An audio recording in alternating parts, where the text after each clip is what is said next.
that uncompromising enterprise. Now see Maude every weeknight at 11:30 on your TV2.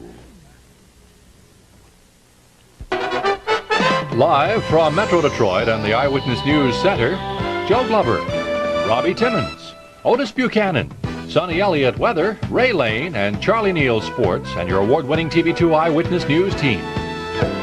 Good evening. The makers of the #2 selling imported car in America say they can't afford to build an assembly plant here.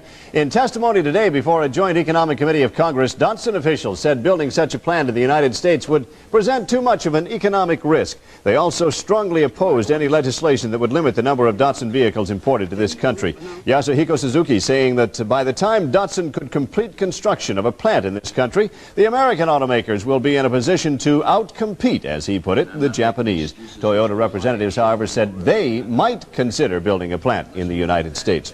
City officials in Philadelphia say they've awarded a contract for 110 subway cars to the Kawasaki Corporation of Japan.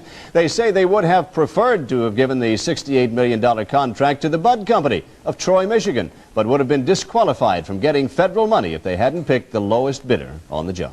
Robbie? About 700 Chrysler workers may be assigned jobs in Canada.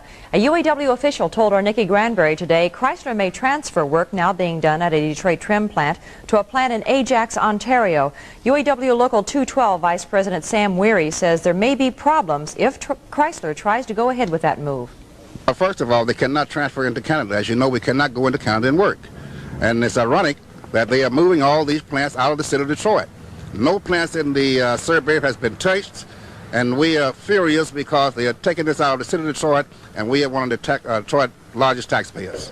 And UAW Local 212 President Joe Zappa says the proposal is especially upsetting since it was the American workers who made the sacrifices to keep Chrysler alive, while Canadian workers rejected contract sacrifices required by Congress. The Environmental Protection Agency is giving Chrysler a break. It has granted Chrysler a waiver on meeting 1981 emission control standards, which affects the automaker's new line of front-wheel drive K cars.